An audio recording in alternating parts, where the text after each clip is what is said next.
Hello and welcome. I am Jenna Zara, Director of Tech and Women's Sports Content here at SBJ, bringing you the third installment of our SBJ Business of Women's Sports series, today focused on sponsorship in an evolving landscape.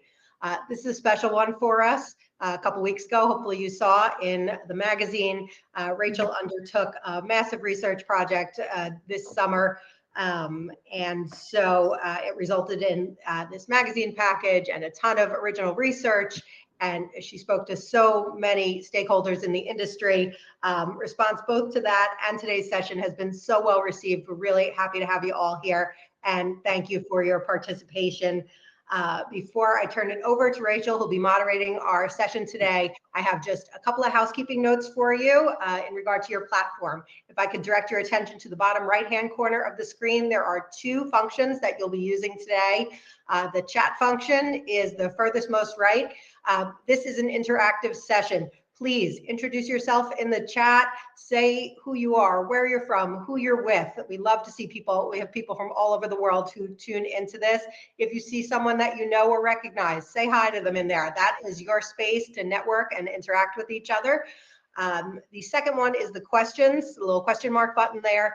There is no formal Q&A at the end of this session. So as you think of things, please put it in there. We will be monitoring it throughout, and Rachel can incorporate those into what she already has prepared for today, which will be a jam-packed session. So with that in mind, the more you all participate, the more all of us get out of it. So really consider this a dialogue, and we are happy to have you all here. And with that, I'm gonna eject myself and turn it over to Rachel. Thank you so much, Jen. I appreciate it. Thank you all for joining us today. We've got quite an esteemed panel who I want to introduce, and then we will jump right in. First of all, as you can see on the screen there, Leela Srinivasan, CEO at Parity. I'm just going to go left, right on my screen. Amanda Calabrese, CMO, and co-founder at Sequel. Matt Drew, CRO at Unrivaled, and Dave Gaspar, partner and head of innovation at Gather, all of whom I've spoken with as we reported around this and have tons of great perspectives to add.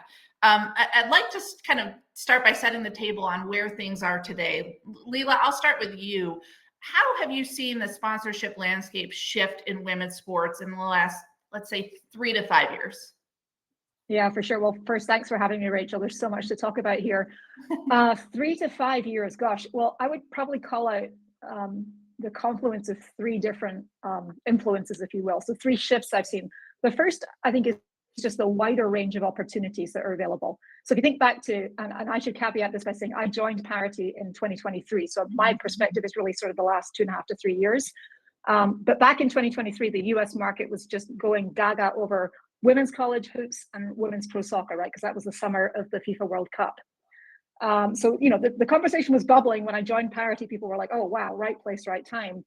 But it was sort of like we hadn't seen anything yet, because you then look at 2024, and we saw this rise of new leagues popping up in a range of sports, right? So not just basketball and soccer, but the PWHL, the new volleyball leagues coming through. And then, of course, Cambridge Super League on the soccer side. So there's additional soccer opportunities, women's elite rugby, the list goes on. And this year we've continued to see that, right? We've got AUSL on the softball side. We're about to get women's pro baseball in 4 markets, which is super exciting. Northern Super League in Canada. And there's, so that breadth is continuing to I think, evolve. So that's kind of the first thing, is just more opportunities to sponsor, really. The second thing I would call out is just the increasing visibility, if you will, of women's sports. So in the last 5 years or so, we've seen the share of media coverage for women's sports go from 5% to 15 plus. I haven't seen an update on the 15% number. So that's pretty fundamental, right? You can't become a fan of women's sports and get excited about the investment opportunities until you can actually watch the action. And then kind of alongside that, we've seen the athletes themselves have continued to see their stars rising. And that's, of course, the social media impact. So you combine sort of just being able to see those athletes. And then, of course, Paris last year, that was such a catalyst. It always is for athlete recognition, but, admitting slight bias, I think that the most memorable stories from Olympic cycles are often the female athletes, same thing on the Paralympic side. And then consumers, of course, just kind of capitalizing on that. We've run a bunch of research over time just showing that in 2024, 73% of consumers said, yeah, I'm watching women's sports at least a few times a year. So that's kind of like the second thing. But then the third thing I would say is sponsor intent has shifted pretty dramatically in the last 3 years. And, as I said, I came over from the tech sector close to 3 years ago. And that in year one of my time at Parity, brands were intrigued, right? They saw this basketball, soccer thing going on. But they were listening, having an initial conversation. They weren't always following through on that.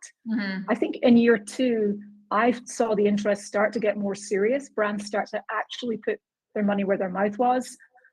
You've seen, and then I think, giving a shout out to Unrivaled. I only just met Matt, but I love the platform. And I think some of these newer leagues giving brands different ways to invest and get involved, I think has been part of that. And then in year three, we've just continued to see that. So it's really exciting to see that budget flowing through. And yet we're still so early in this journey, right? So where we focus on is helping advise brands on where to get involved, because there's so many different opportunities now, and also in finding athletes who can be that perfect match for the message. So I will say we've never been busier, and I think that's just symptomatic of all of those three shifts that I mentioned. Yeah. For Amanda and Matt, one of the things that's interesting and sort of prompted our reporting was seeing so many new brands coming in. Obviously, Amanda was Sequel. That's not only a brand, but like a category that even in the recent memory might have been Taboo. What did your sponsorship with Unrivaled, the Fever, the DC teams? Why did that make sense in terms of working for your company? Well, it always made sense for us. It's core to our founding story. So some background on Sequel, if some of you joining don't know, we started as a class project at Stanford that kicked off because my co-founder Greta and I were high performance athletes ourselves. We could never find period products that worked for us when we were trying to compete and perform. And so as engineering students, we created our own. We spent 4.5 years in research and development, really deciding every component of the product and being very intentional about it. We achieved FDA clearance in 2023 and then reverted back to some of those early presentations that we made while at Stanford in 2019. I cannot make this up. We have slides that say the female athlete is the next big thing in influencer marketing. Female athletes are going to influence purchasing and decisions of consumers. And we could not have been more spot on, but achieving that FDA clearance in 2023 was exactly the right timing for us to not come in too early, but come in at just the right time to be able to partner. I mean, I worked with Matt and his team closely to execute something that I will be one of the most, I think, things that I am the most proud of that we've done at Sequel. And that is making sure that when we partnered with Unrivaled, but then partner with organizations in the future, we are mirroring the experience of athletes with that of the fans. And so something that was so unique for us with Unrivaled is that not only did the players have period products provided to them, because Unrivaled has thought of every last detail for their players, and that is why they are so excited to be there and show up and play. But we also had it available to the fans, and that consumer link is so important to us. Something we don't really talk about very often is that we also provided products to the local community. We supported the Lotus House in Miami with period products for the entire duration of the Unrivaled season. They are one of the largest women in transition centers in the United States in Miami-Dade County. And so partnerships like this are really creative, and being able to work with Unrivaled to come up with something that had never really been done before. That is the benefit of working with these new leagues. And we were able to take a lot of those learnings over to the Fever. I can't say enough amazing things about the organization that they run over there, the team that they have. We took learnings from Unrivaled and executed first of their kind deliverables with the Fever. This was the first time that a tampon company was the title sponsor of a WNBA game. So we were, it was the Dallas Wings versus the Indiana Fever, home at Gainbridge Fieldhouse, presented by the Sequel Spiral tampon. And they have done an excellent job not treating us like a tampon company or a taboo product or something that shouldn't be talked about. The Fever is bringing us in to have these conversations and normalize them. Why can't a tampon company take over a game? Why can't we take over Gainbridge Fieldhouse for the day? And why is this not normal? Why are we not introducing more products that I think we talked about this, Rachel, before, that should be endemic to women's sports?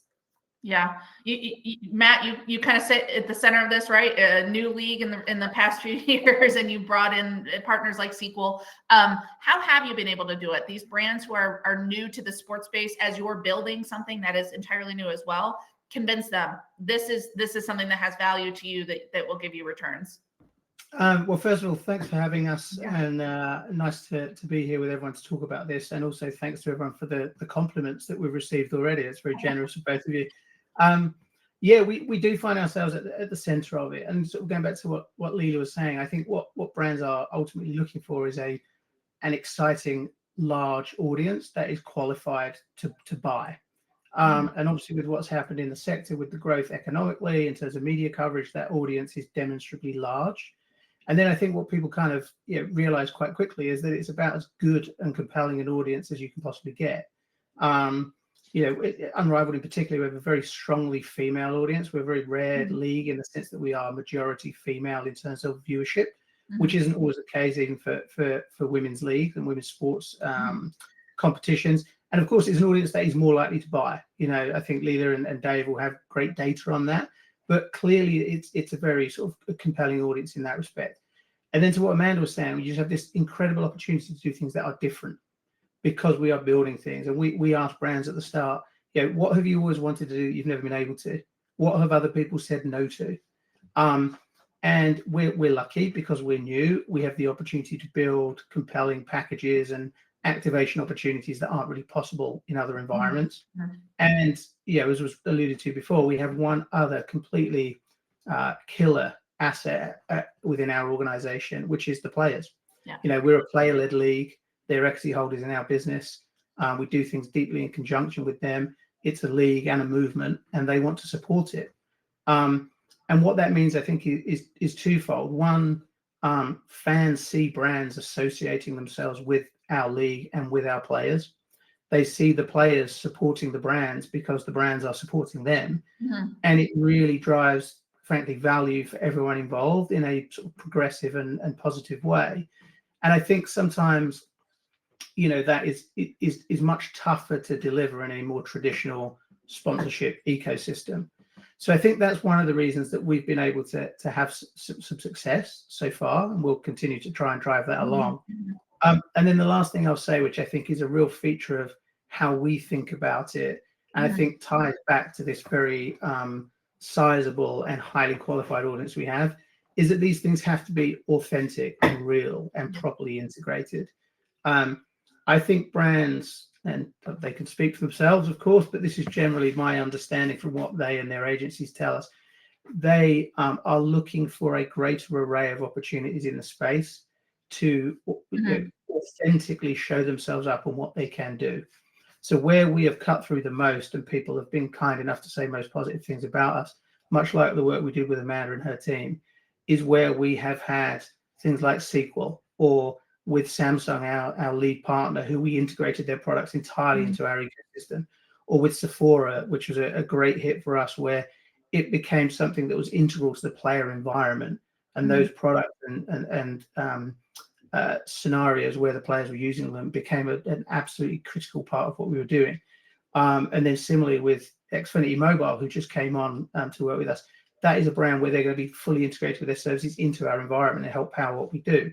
That really is the goal, to leverage all those assets we have with players, but do it with brands where it's real. Consumers aren't stupid. They can see where something is authentic, and when it is and it works and you can be creative with the assets that come off it, that's where you drive value.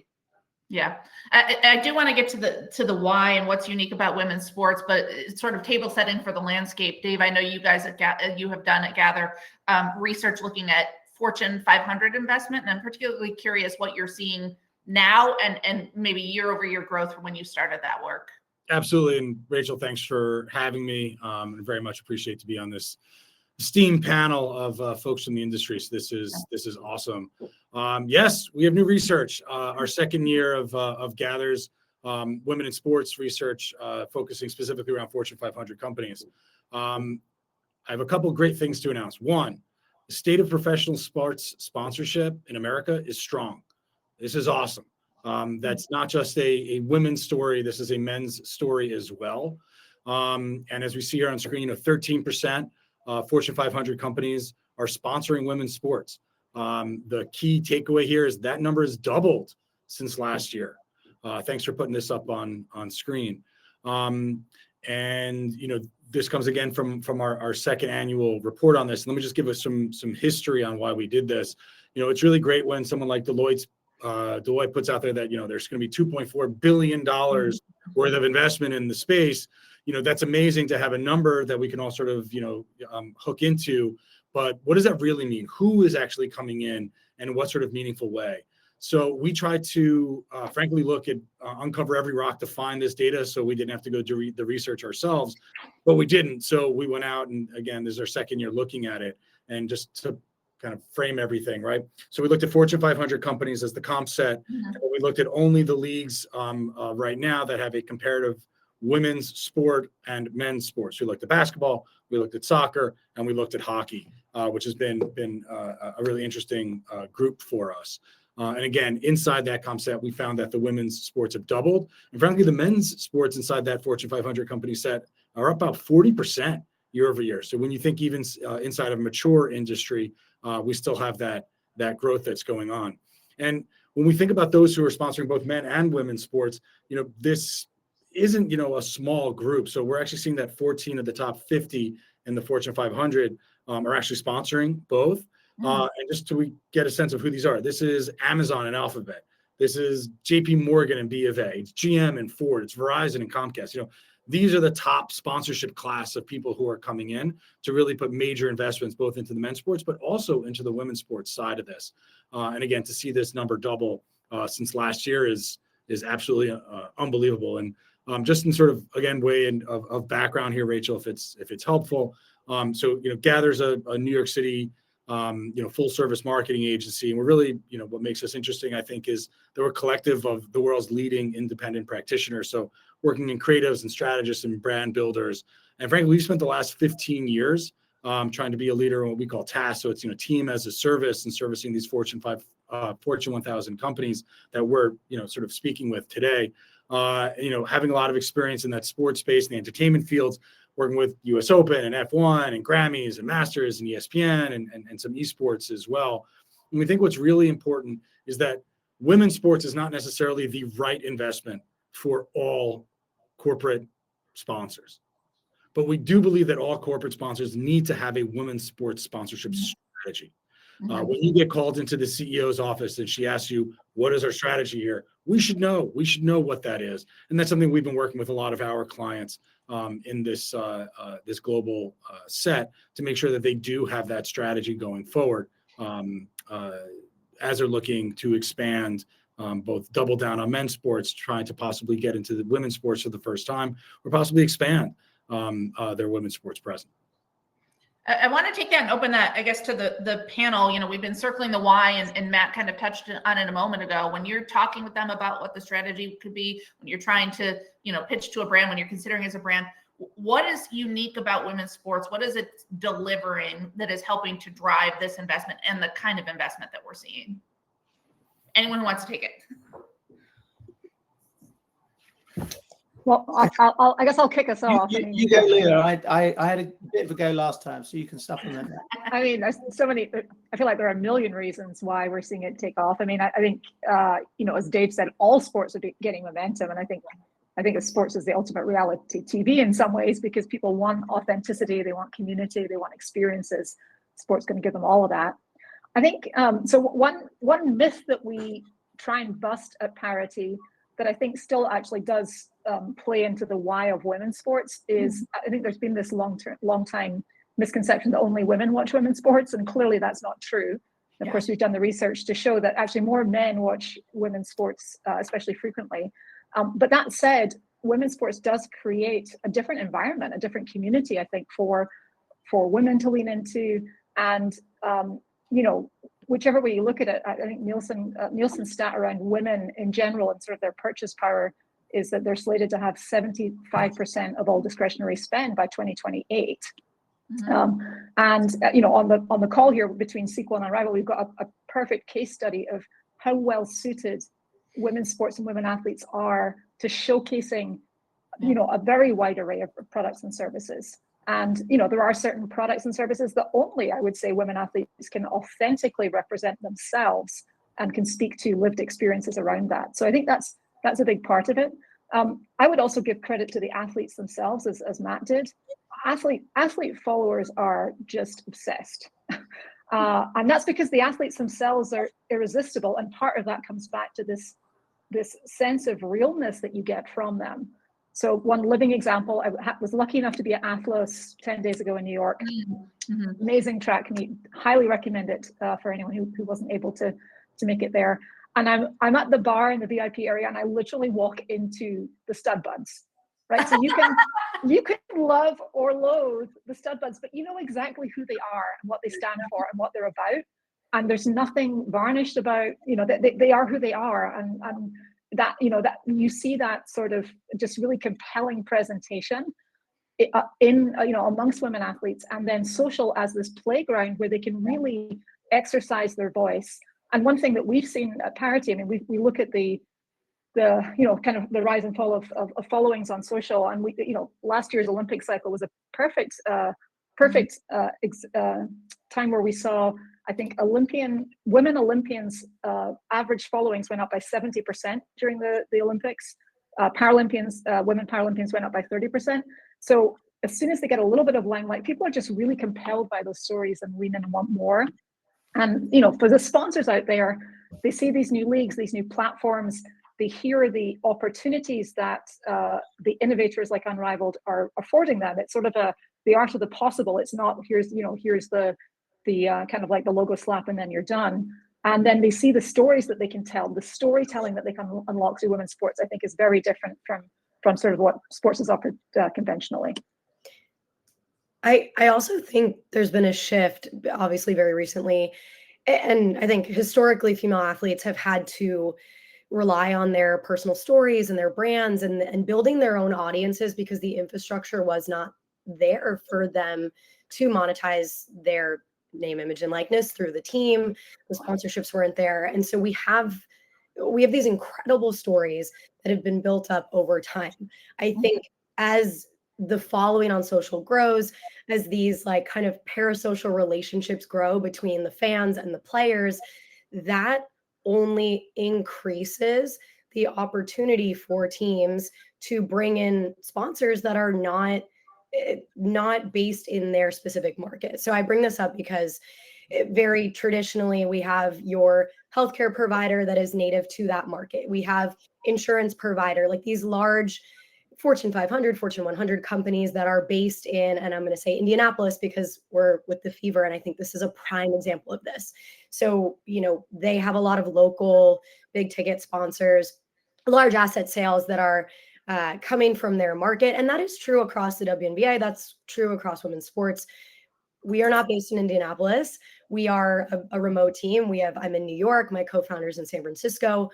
But we wanted to work with the Fever because they have such an incredible digital reach and they do such an incredible job promoting the storylines of their players, the personalities of their players, and allowing that to reach outside of the Indianapolis market. And yes, a lot of us sponsor these teams because we want to have that geographical kind of like geo-fencing for the IP, right? IP is really important. And I want to stress that is very important to us in Indianapolis and that market.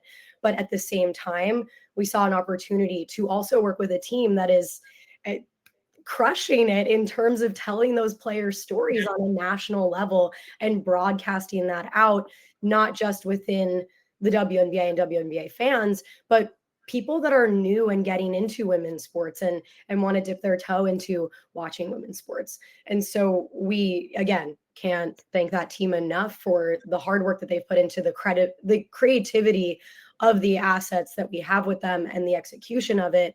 But that was a very intentional bet for us, not just in the Indianapolis market, but to play on the work that they're doing nationally and broadly across the league. You guys touch on something, and I found this in reporting the story, right? Like that the women's teams are willing to what Matt said, right? What do people tell you no to? Are willing to like be creative and over deliver. But you hit on something that I think stands out, the engagement, right? When I was reporting this story, I kept going back to the engagement and the connection between the fan base and the players. In sports, we've had the typical KPIs, viewership, reach, all that kind of stuff. How are we seeing these partnerships maybe suggesting that CMOs need to think differently about what does our ROI look like in women's sports? Is that different than men's? How are we having a meaningful connection? I'm just wondering, in your conversations, how does that maybe manifest? Rachel, is that a jump ball for us? Yeah, jump ball, go for it. Awesome. I'll take it. I'll step myself into the circle here. So I had the pleasure of working for I call him a visionary boss, a guy named Walter Sabo, and he used to say, "Don't judge the crowd, follow it." And I think that's like the most important thing that we can look at in this space right now. And to be very clear, I'm not coming here as sort of a girl dad who's watching his kids play soccer, flag football, what it now is. I'm the dad of 3 boys. I come here because this is where the data is, and I'm not judging the crowd. I'm following it. I'm looking at where the next opportunities are and where the ROI is. We look at certain companies, you look at CVS, you look at Humana, you look at Sprouts, all this is in the report. And we're seeing them as pure play, right? They are not sponsoring both men's and women's. They're just sponsoring women's sports. They happen to be sponsoring women's sports in their hometowns, which we've just mentioned here. Huge opportunity. Great. Do one, and we're going to see the other. Why? Because we're seeing that 3/4 of the people who are sponsoring women's sports right now are sponsoring one team. Right? Yeah. I can't wait for the data to start populating, and not for the industry data, for their P&Ls, for them to be able to see what's going on, for product to move off the shelf, to see meaningful lift off of this. And we're going to see more and more of those come through to actually be able to have more than one team. Again, on the parity side, on the men's side, we're seeing about 1/3 of those folks who do sponsor more than one men's team on the men's side of that Fortune 500 set. I think we'll see that overtake on the women's side. Those who have bought in will double down and triple down, not just possibly, if they have a WNBA tilt, maybe they'll do more of the teams there, but we expect them to see, not just in basketball, but come into soccer. Maybe hockey's an interesting spot for them. Maybe that's where their audience is. Maybe it's one of these emerging leagues that, Lila was talking about. Maybe it's in flag football. Maybe it's in women's baseball, whatever that may be. I think this is where it's going to come to, but again, it's going to come because of the data, not because it's a passion play. You look at Ally and what they're doing. I think they're probably, the tip of the spear here in terms of what's going on, and Bremer being just, a real visionary in that space. But they're there because it's proving the ROI. Yeah. They're not going to continue to be there because they think this is like the right place to be. They're there because it's proving that it's moving product. It's moving, customers and customer relationships. So I think it's about the ROI, and that's where we're going to see what's going on here. If I Matt, you go first this time. I was just going to jump with that because it's so true. Honestly, the biggest surprise about the growth of this and what people see in terms of ROI is that it's a surprise to people, because it really shouldn't be. You look at kind of some of the different categories of events that exist in the women's sports space. Women's basketball, obviously where we operate, is well on its way to being one of the major sports in the US. It is. Everything is up and to the right. The audience size is huge. And then, you can look at the different audiences that are watching the different properties, and some are more conventional sports audiences where they are predominantly male, as was discussed before. And that just provides another point of entry for brands to go and work in a more traditional sports environment. From an Unrivaled point of view, like I said before, we have a majority female audience. And again, I said it before, but it's a dream audience for brands because they have more money. They have more control of wallet, and they're highly affiliated with the brands that associate with it. So it makes perfect sense what people are doing. And Dave, it's great that you mentioned Ally. I was going to do the same in relation to this as well, because they really were ahead of the curve, and they understood that if they could push the idea of greater media exposure, it created a tremendous opportunity for them. And as you said, Dave, a commercial opportunity that was undervalued that they could participate in. So this is emphatically not some kind of we're going to dip our toe and see what's going on. This is proper deal economics and returns. And, you know, everyone has quite sophisticated models in terms of data capture and understanding of what these ROIs are. They are very, very material. And, you know, in our case, again, Unrivaled, one of the areas where we've seen success is we extend the season for people. So if you're a brand that is partnering in the W or, you know, with NWSL or something like that, that is predominantly a kind of spring, summer league, yeah, we're playing January to March. So, yeah, previously the players that we now have the pleasure of working with throughout the country playing overseas, they're now in the US year round. So for their brands and for our league brand that participates with them and for brands that are associating with it, they get the benefit of a year-round activation. So it's just basic audience analysis and deal economics. And then the last thing I'll say just on the ROI point, these are very, very significantly outsized returns at generally more affordable access points because you don't have the establishment premium that goes on a traditional package. So, yeah, as you said, Dave, there'll be brands who choose not to participate in this space. That's fine. Not everyone's going to be everywhere. But for those for whom it's even partially a fit, they very quickly realize that, yeah, they're going to get a lot of bang for their buck. Yeah. Leila, if I can just follow up, and then I'm going to throw it back to you, which is there was probably a decade and a half ago, you know, we heard it was broadcast dollars to digital dimes, if y'all remember sort of that far.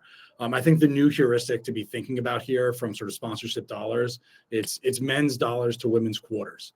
And when I first saw that stat, I actually thought it was higher than I was expecting. The nice thing about the women's leagues is that there is a price of entry that's significantly lower in the men's leagues. And that is just a number that is more palatable to a greater number of organizations to be able to get in and actually play in the sports sponsorship space. And I think it was Matt who said it before, like, this is where the eyeballs are. Maybe Leila, it was you, right? This is where still people are watching. Everyone is, you know, forget the cord cutting and all that, right? From a generation ago. Where are people actually watching and consuming content and getting that brand? Where's that affinity space that's in your brain that goes alongside of these great athletes and these sports? So, sorry, Leila, going back to you. Just wanted to. Yeah, no worries. I agree with everything these two gents just said. I'm conscious of the fact we have a lot of agencies on the line and others, and I think we have a collective responsibility, folks, to help brands understand this is not a conventional measurement by reach. Right? Yes, we know people are tuning into women's sports. They might be following athletes. They might not be consuming whole games or even partial games, right? The way that people consume sports has shifted dramatically in the last 5 years. And we have to get brands we have to get them off the kind of like the crutch of eyeballs, because it's not just about eyeballs. I would very much maintain it's about intent. It's about engagement. I do want to share one, actually put in a plug for soccer. I mean, I love basketball as much as the next person, but women's soccer, we found in the US from some research that we just published a couple of months ago, is in fact the sport where we see the most loyalty, engagement, and intent to purchase. And specifically what we found is that more than 1 in 4 US women's soccer fans say they have actually purchased a product or service because of a brand's investment in sport, right? They are acting with their pocketbooks and their wallets or their Apple Pay or whatever it is. They're taking action. One last story I will lob in, because I see Danielle Muzzo, who used to be head of comms at Will and Trust, on the line. She and I did a panel maybe, I don't know, a year and a half ago. And she shared the story of what happened when they went in and sponsored the San Diego Wave and made an offer during a game to actually, you know, go take advantage of an offer that they had. They made the same offer during an LA Kings ice hockey game. The crowd at the LA Kings game was much larger, but they saw 300% higher redemption of the offer among the women's sports, and specifically the soccer crowd. I think that speaks to the level of intentionality, the level of attention that fans pay to the brands in women's sports and how they view the support that those brands are offering. And I'd love to jump in. Yeah, the brand in the room here. I mean, on the investment side of things, I really do believe that this is an incredible opportunity for businesses, especially like ours. I know we talked a lot about Fortune 500, Fortune 100 companies. we are a startup. We have been in business just in the last 6-7 years. We are a small company, and we are doubling down and betting on women's sports because it makes sense for us. The storytelling is there, but because it is a good investment, and because it is an investment that is available to us. And I also encourage brands not just to look at, I know we're talking a lot about basketball right now, but to Layla's point, look at soccer, look at some of these assets that are coming to market because of leagues that are expanding, teams that are being formed, new leagues that are coming out. I mean, I want to just put a plug here for our partnership with DC Power, that they're in their second season with the Gainbridge Super League. As a part of our partnership with DC Power, we are also available complimentary in every women's restroom in Audi Field. That is an incredible opportunity for us. And we're talking about eyeballs in the context of broadcast, eyeballs in the context of fans that are buying tickets, going to the games, following the players on Instagram, and seeing our messaging around the stadium, and able to take a tampon home with them when they visit the restroom at Audi Field. And that investment in the Gainbridge Super League is helping a new league grow and create more opportunities for players to have roster spots that are not available in the NWSL. These players are incredibly talented coming out of our large NCAA system, and now they have a place to play at the highest level.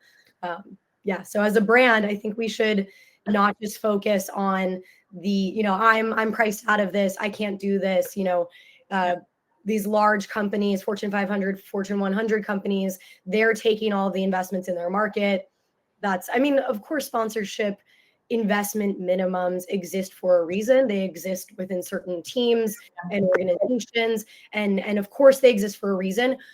But don't let that discourage you from not investing in women's sports, because the opportunities are there. And it's not even like we have to find them. They are there. So just go and have conversations. Yeah. Go ahead, Go ahead, Matt. So let me cut you off. Sorry, Rachel. But yeah, just to echo that really strongly with a live example. And Amanda and I didn't prep this, I promise. I can vividly remember speaking to Amanda and her team for the first time last year when we were setting up. And it was very clear that this was a business that was going to grow and develop quickly. And we found a way to partner by being creative in terms of what the assets were. And frankly, through being determined that we would find a way. Obviously, Amanda and the team have gone on to do tremendous things, and they have other partnerships in the space. Business will continue to grow. We will continue to be partners together, I hope, and that will grow and grow and grow. So it becomes virtuous cycle when we operate and work together, and we can kind of create a better ecosystem together where there's more money and there's more exposure and there's more return for everyone. And that particular example worked out great, because for Amanda, a team at that time, we ended up being we are now the second most viewed pro women's sports league in broadcast. Our engagement rate on social, is, I think people are quite familiar, is sort of insanely high compared to some of other leagues. So to Amanda's point, there was an opportunity to participate in that at an access point that was much more rational and sensible than would really be feasible in more traditional spaces. We've circled around a few things, and I want to combine something from me and something from Kelsey Neal and Taboo Sibo have questions that I'm going to combine into one. But we're talking about, to brands and to agencies when they're considering their strategy.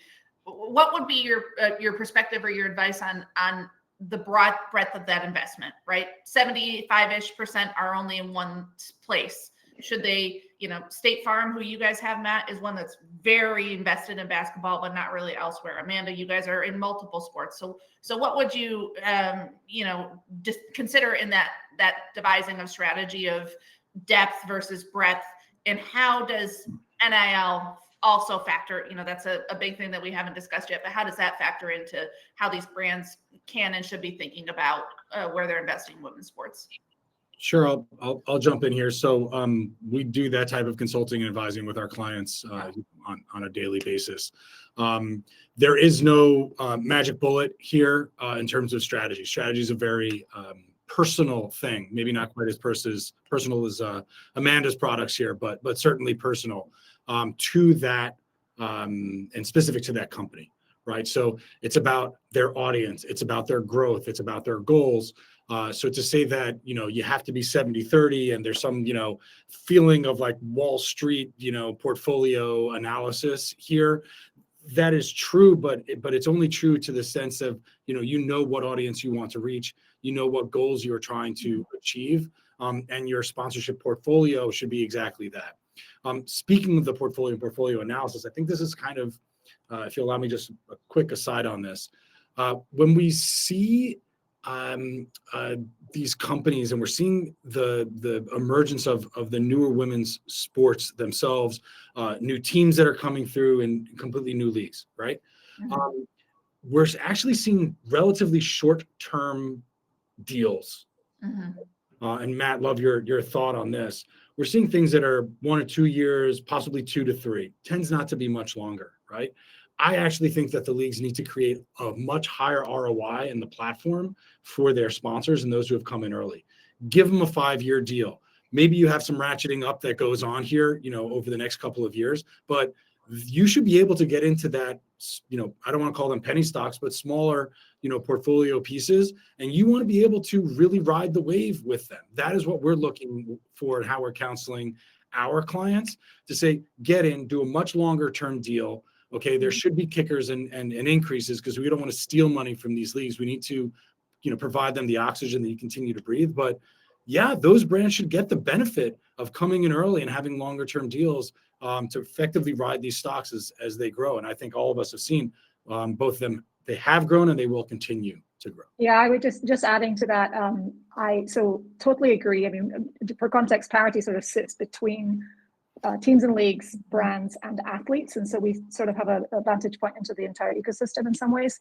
And I think that some of the more successful partnerships that we're seeing launch, to your point, Dave, do take a longer term view and think about co-creating. That's the language that I hear in the best meetings that we're privy to between brands and leagues, is where there's that opportunity to co-create and build from scratch. Then I think that's when the magic happens. And I agree largely with everything that Dave said around it. The classic consulting answer of it depends in terms of what the right portfolio is. But one thing I think that holds true, regardless of what your budget is, assuming you have the budget to invest in an asset, whether that's a team sponsorship or a league or a tournament or some combination, we're constantly counseling brands to leave enough to activate with players alongside. And what we do sometimes see is brands that invest in the top couple of leagues where there are salary caps to be considered is sometimes they end up a little disappointed because they come in, they're with high hopes, they're really excited to double down with a league. But what they want to unlock, of course, is storytelling with the players, and not all of their contracts are going to allow for enough of that. So we're always reminding brands that they need to set enough aside in their budget to activate with players so they can really take advantage of that storytelling opportunity. I think it is exactly that balance between breadth and depth, right? Like, Leila, that is exactly what I was going to say. And in our example, you can see the partnerships that we have. We've spread ourselves across a few different key sports that are very popular in youth audiences. So everything from Athletes Unlimited, and they have volleyball, they have softball, they have basketball, some of the fastest growing sports for youth athletes, right? And that is a league-wide deal with activations between all of the different sports, right? So that's a breadth deal, an example of something that we've done that is a depth deal. And we're a startup, so we are learning and testing, and we are trying to understand the ROI of different strategies. And so again, AU is a breadth kind of partnership, but a depth partnership is our partnership with the Indiana Fever that originated from a partnership with Lexi Hull. I want to make sure everybody watching knows that Lexi Hull won a national championship with Stanford and also completed 2 degrees in engineering from Stanford while also playing, while also winning a national championship, and then being drafted into the WNBA. And so for us, that is an incredible opportunity to storytell, to amplify our story of being engineers and athletes with the greatest example in pro sports of that. So our partnership with Lexi, it started during the Unrivaled season, which was amazing for us. Obviously, she came home with the championship there, so that helps us. But then that turned into a very depth-oriented partnership with the Indiana Fever, where we are able to amplify our partnership with them through the brand that Lexi has herself. And so I think that has been an incredible opportunity for us to understand what depth looks like and go all in on an organization through what Layla was saying, bringing players into the fold as well, and seeing how that IP can be amplified, how that content and digital strategy can be amplified, and understanding that impact outside of just a team partnership.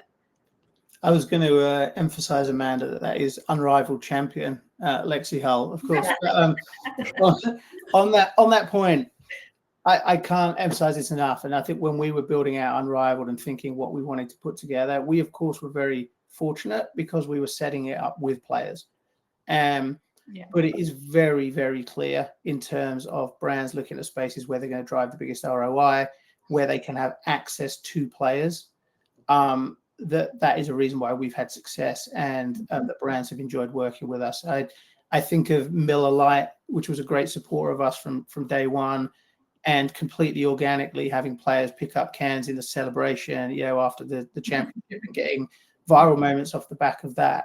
And then more deliberate work we've done where we build in activation funds into our deals that allow player access so that we can pay the players where they are working alongside these brands, alongside what they're getting paid in their contract.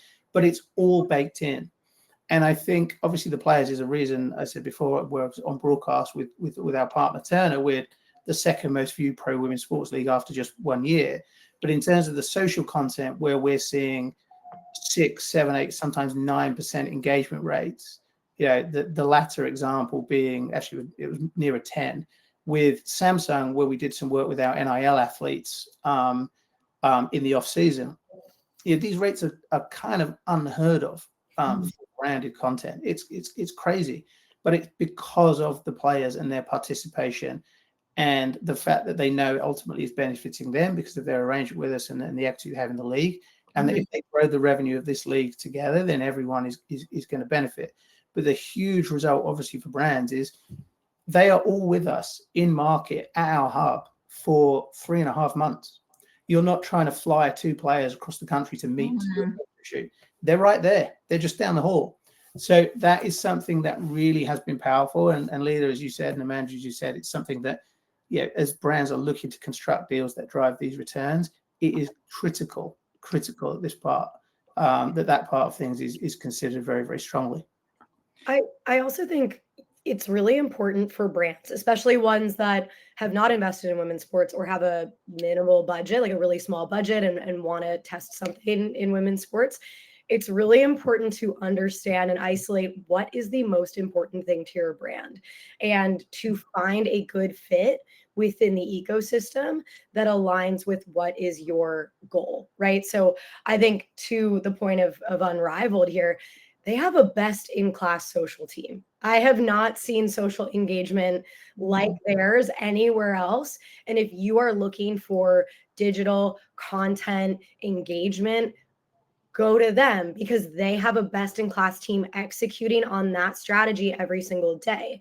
For us, we are looking for the ability to get our product into the hands of customers so that we can meet them in a moment of need. They can try our product, experience it, and then hopefully convert to a customer when they have a great experience. And that is why we look for opportunities where we can work with Unrivaled to be in the bathrooms. We can stock Audi Field. We can stock Cambridge Field House. That's why we look for those opportunities, because that is what we have isolated is the most important thing to us. And so you need to look, if you haven't invested, you're nervous about it, study the landscape, look at what these brands, leagues, teams, athletes are doing, isolate what is most important to your business, and then figure out who is the most effective and has the best team possible to execute what you need. And Unrivaled has the best social team I've ever seen. It's crazy. Sorry, I'm compelled to jump in to say that, having been in this industry for a few years, I completely agree. They are unbelievable. And it is one of the joys of my professional life. I get to be on calls where brands meet them and they're blown away. It's fantastic for us to have. The thing I'll say that's kind of related and less of a kind of personal thing is, there is also, people talk a lot, and someone on this call did about logo slaps, and clearly, what isn't progressive to be selling is simply that. But one of the things that we have found through our sort of exploration and what we saw in season 1 is that where you can use that content that Amanda just described and the creativity and engagement level we have to bring something like that to life, you have something which is, again, exponential in terms of return. So, for example, last year we had a deal with Vistaprint, which is a league-wide deal, but they activated around one of our particular clubs. So they were present on the jersey, and that cut through in ways that you would expect an asset like that to do. But then we built a content plan around it. And those two things together work tremendously effectively. So that's the other thing I would say, to brands who are looking at that space. Sometimes that combination of assets is something which can be tremendously effective if you can unlock it with the content side that, again, we're fortunate enough to have. Or the in-person side of things, right? Correct. I get offered signage and like logo placement on jerseys like all day, every day. But signage can be really, really valuable if it is done in the right way with the right combination of assets. I mean, we're a startup. We're not in jersey patch land yet, but we will be one day. And I know that all the learnings I have today from these combination of more traditional assets with less traditional assets and seeing that grow our business, one day I will be able to do something like Vistaprint, and I'll know that, like Matt said, it needs to be a combination of all of the parts. It can't just be it can't be a set and forget, because women are smarter than that. We know when something's just I'm going to do this, I'm going to invest because I feel like I have to, and then I'm going to move on. Women consumers are smarter than that, and they want to see that brands care about earning their eyeballs. We need to earn their dollars, and we need to earn their eyeballs. And I'll also, as well as shouting out some of our content team, I also want to shout out some of the agencies that work in this space, because there are increasingly organizations that we encounter who are outstanding at figuring out what that combination is and how they can work together. And I won't name names because the lists are too long, but that is a real change, I think, in the industry recently, that there was a much greater understanding about how the interaction between assets can be really effective. I was going to ask a question about how you make the case to the brands still sitting on the sidelines, but I think you guys have done that pretty effectively. So I'll go to one more question from the audience before I wrap up with my own. Jenna had asked, for a young league or a more niche sport, and maybe Leela, this is most in your wheelhouse, how you even start the conversations, how you get your foot in the door, right? If you have brands who are new to the space, or maybe not totally sold yet, and you're in a brand new property, how do you do that? Yeah, well, two thoughts. Number one, we are happy to take a call with any upstart team league and just see if we can help in some way, and also just brainstorm based on what we've heard. But I think when you're approaching brands, there needs to be a why. Like, why your league and not something else? Is it something in the audience that you are purporting to reach? Is there something about the athletes? Is there some specific tie-in that you can really kind of drive home to make it really relevant for that brand? And I think offering that willingness to co-create that we've been talking about, again, will be very appealing if you can prove that you're speaking to the right audience. Yeah, I'll jump in that too, which is I think that everybody who is in this space is working B2B before they're working B2C, right? You have to go and tell that story to these customers, to these brands, so that they can come back and tell you those stories. And at the end of the day, everybody is in affinity marketing. You have the best possible asset that is out there. You have the athletes, right? These athletes are incredibly engaging, and they're, if you've ever, had that starstruck moment, right? We've done this with some of our clients where, we've had a combine out at MetLife Stadium, and you have ex-NFLers coming there on the stage to actually play football with corporate clients. It is a day like you've never seen. Everybody is the happiest they've ever been. They're all kids in candy stores, right? Don't forget that you have this huge asset, and stop thinking so much about NIL and all the other pieces. Like, let's get that B2B sale first. Let's go talk to these brands so that they know that you have something here that's engaging. Show, right? Then tell. Bring them here, create those opportunities to, let everybody know what you have. right? Whether it's a combine type experience or other things that are going on, make sure you're bringing those audiences there to know who you have to sell to first, because those factors, are the gatekeepers in order to get your audience to a much, much wider group. So you can start doing amazing social like they are at Unrivaled. So you can have your products, at the right stadiums like Amanda's doing. So I think all of that's, the first place to be. I'll wrap up here. Last question. Part of what stood out to me in doing this reporting was the extent to which it was a very dipping your toes in, right? I think I put it out in our newsletter that there were more state lotteries sponsoring than tampon companies. So Amanda, we'd love to see more competition for you. So it feels like very much front end, early days of like this moving in. If we were to look ahead, right? I started asking you guys the past 3 to 5 years. If we're to look ahead the next 3 to 5 years, where do you see the opportunities for growth and ways this landscape can get a little bit bigger? I think it's non-obvious categories, like exactly what you said. It's we need to really think about everything that goes into making an athlete, a team, a property, an organization successful. And if you fit into that equation, invest and find a way to support that team. I mean, we supported a team that is outside of our market because we believe in what they're doing and we believe in the storytelling and brand alignment. And I think we've said on this call, like, obviously female athletes use tampons. That makes so much sense. Yes. But I still do consider us a non-obvious category, to the point of more state lotteries are sponsoring teams than tampon companies. And so we need to look at ourselves and say, oh yeah, I can be in that room, or I should be in that locker room. Yeah. I should be in the stadium.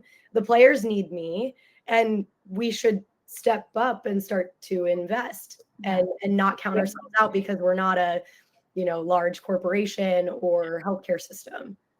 I'll just tack on the end of that. So non-obvious categories, but also non-obvious athletes. And I say this as, for context, Parity being a women's sports sponsorship firm, we are privileged to work with almost 1,200 professional women athletes who play 85 different sports. I challenge you to name them.